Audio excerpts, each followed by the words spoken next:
एक मर्तबा नबी कौनैन सल्लल्लाहु ताला अलैहि वसल्लम की बारगाह में एक यहूदी का बच्चा आया। नबी कौनैन सल्लल्लाहु ताला अलैहि वसल्लम का दीदार कर रहा था। नबी कौनैन सल्लल्लाहु ताला अलैहि वसल्लम की ज़ियारत कर रहा था। इतने में यहूदी आया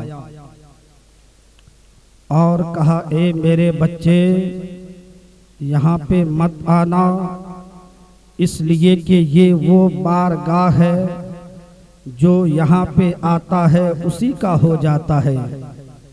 ये कहकर यहूदी अपने बेटे को घर ले गया। मगर वो बच्चा दूसरे दिन फिर मस्जिद नबवी के दरवाजे पे पहुंचा और नबी कौनैन सल्लल्लाहु ताला अलैहि वसल्लम की ज़ियारत करने लगा। नबी कौनैन सल्लल्लाहु ताला अलैहि वसल्लम का दीदार कर रहा था। इतने में फिर वो यहूदी आया और कहा, ए मेरे बेटे, मैंने तुझे मना किया था कि यहाँ पे मत आना, इसलिए कि ये वो बारगाह है जो यहाँ पे आता है उसी का हो जाता है।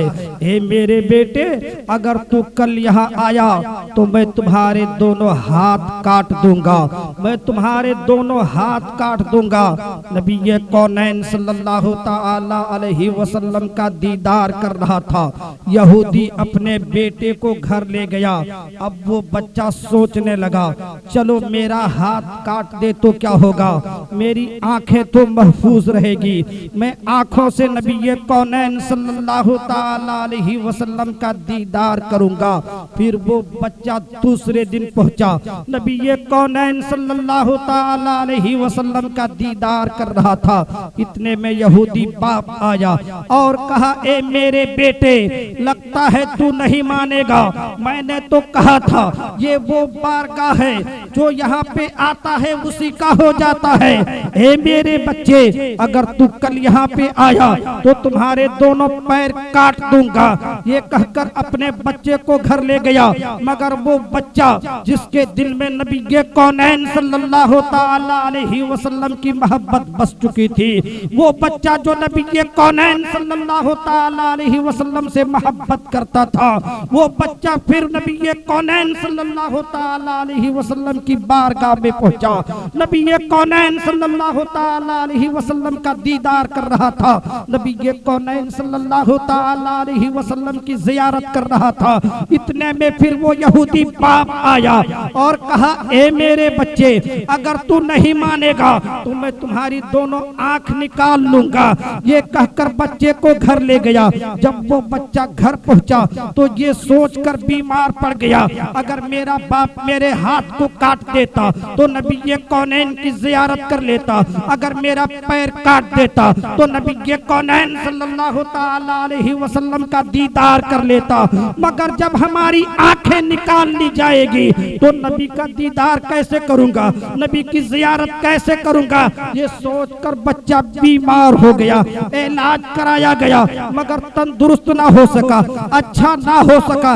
एक दिन बाप ने अपने बेटे से पूछा, ए बेटे बता, क्या तुम्हें किसी से मोहब्बत है, क्या किसी से तुम्हें प्यार है? तो बच्चे ने जवाब दिया, मैं दुनियादार से मोहब्बत नहीं करता हूँ, बल्कि अगर मैं मोहब्बत करता हूँ तो नबी के मुख्तार से मोहब्बत करता हूँ। अब्बा हुजूर, आप नबी की बारगाह में जाए, हमारे नबी को बुला दीजिए। बाप ने कहा, बच्चा, वो तो मुसलमान है, वो तो नबी है, हम यहूदी हैं, हमारे घर वो कैसे आ सकते हैं? बच्चे ने जवाब दिया, अब्बा हुजूर, आप नबी की बारगाह में जाइए और नबी कौनैन सल्लल्लाहु ताला अलैहि वसल्लम से कह दे कि आपका दीवाना आपको याद कर रहा है।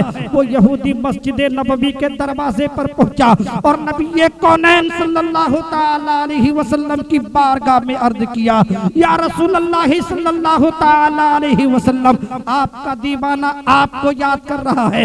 या रसूलल्लाह, वो तो बेटा मेरा है लेकिन मोहब्बत आपसे करता है। या रसूलल्लाह, वो तो बच्चा मेरा है लेकिन उल्फत आपसे करता है। प्यार आपसे करता है। नबी के कौनैन सल्लल्लाहु ताला अलैहि वसल्लम अपने सहाबा के साथ वहां पे पहुंचे। वो बच्चा नबी को देख कर ताज़ीमन खड़ा होना चाहता था, मगर वो बच्चा उठ ना सका।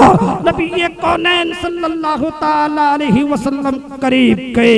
नबी ये कौनैन सल्लल्लाहु ताला अलैहि वसल्लम की बारगाह में अर्ज करता है, या रसूल अल्लाह सल्लल्लाहु ताला अलैहि वसल्लम, अगर आप मेरी जिम्मेदारी दुनिया में भी लेंगे और आखिरत में भी लेंगे तो या रसूल अल्लाह मैं आपका कलमा पढ़ने के लिए तैयार हूँ।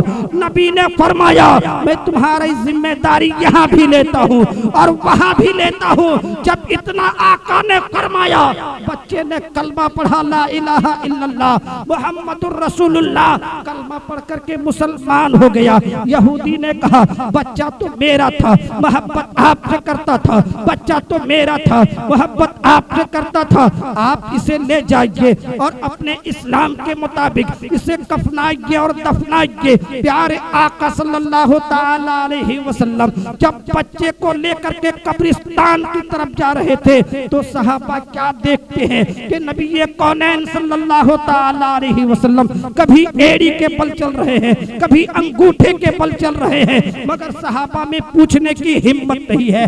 और जब उस बच्चे को कब्र में लेटाया गया तो प्यारे आका सल्लल्लाहु ताला अलैहि वसल्लम पसीने से शराबोर थे, हालांकि ठंडी का मौसम था। एक दिन सहाबा ने अर्ज किया, या रसूल अल्लाह सल्लल्लाहु ताला अलैहि वसल्लम, जब हम उस बच्चे को कब्रिस्तान ले जा रहे थे तो आप कभी अंगूठे के बल चल रहे थे, कभी एड़ी के बल चल रहे थे, आखिर बात क्या है, आखिर माजरा क्या है? तो नबी ये कौनैन सल्लल्लाहु ताला अलैहि वसल्लम इरशाद फरमाते हैं, ए मेरे सहाबा, आसमान से इतने फरिश्ते आ गए थे कि जमीन पे पैर रखने की जगह नहीं थी। अब सहाबा अर्ज करते हैं, या रसूल अल्लाह, जब आप बच्चे को कब्र में लेटा रहे थे, आप पसीने से शराबोर थे, हालांकि ठंडी का मौसम था। आका ने फरमाया कि जन्नत से हूरें आ गई थी और सब यही कह रही थी कि ये बच्चा मुझे दे दो। वो कह रही थी, बच्चा मुझे दे दो। मैं परेशान था कि मैं बच्चा किसे दे दूं। अस्सलामु अलैकुम।